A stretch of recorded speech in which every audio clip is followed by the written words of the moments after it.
ese kuki iyo uri kwigisha umunyeshuri umukoraho ku kuboko cyangwa se ukamukora ku kuguru mu gihe akandagiye umuriro nabi cyangwa se mburiyaje cyangwa se mu gihe cyose akandagiye fere nabi? Niye mpamvu umukoraho? Abarimu benshi bafite ikibazo cyangwa se iri kosa. Niba ubikora ngiye kukwereka ingingo ugiye kuzayifashisha. Ugwere umunsi ntabwo bizongera kandi ubigabanye.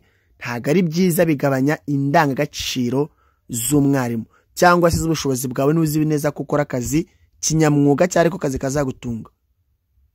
Icyambere, banza umenye kwigisha abanyeshuri imodokari mu buryo buri teori.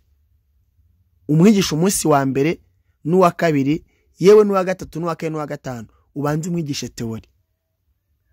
Byaba nakarusho ugenda umubwira ikintu ukanamubwira n'impamvu yacyo. Uryo kagati nukatavura cyane ukayiheza ukayigumishayo, icyo gihe uzari kwangiza pompe. Kagati nukiramo vitesse utakandagiye mburiyaje, icyo gihe wenda imodoka uzabura kwangiza buwate de vitesse y'imodoka.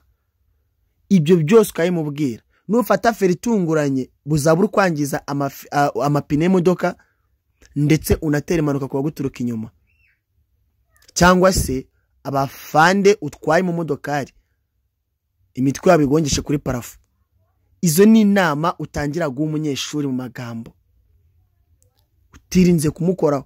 Biratangaje kubona mwarimu, nje ni ibintu maze imisi ndi kubona, biratangaje kubona mwarimu atwara ikiyabiziga agafata umunyeshuri akamushyira mu modokari.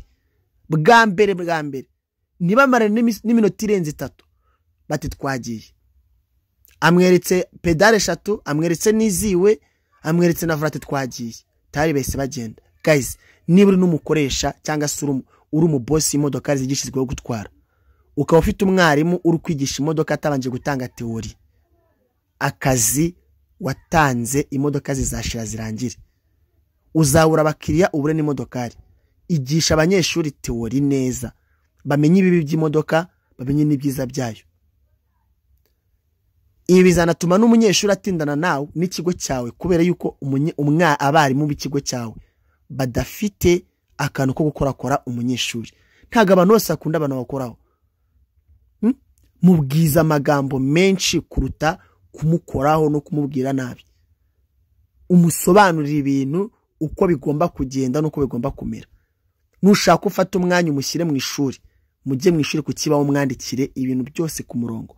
Abanze yige teori ibyo agiye gukora. Ufata umubyeyi, ufata umupapa wikuriye utumushyira mu modokari direct. Iminsi 5 ngo imodoka arayimenya. Iyo modoka amenya mu minsi 5 ibaho, tuvugishije ukuri. Icyo ndi kusaba rero ntabwo ari ikintu kibi. Ndasaba ngo mwanze mwigishe teori nyinshi cyane. Iyi zatuma umunyeshuri amenya imodokari kandi utamukozeho cyangwa se umwegere. Nitwa Shumbushoja n'amana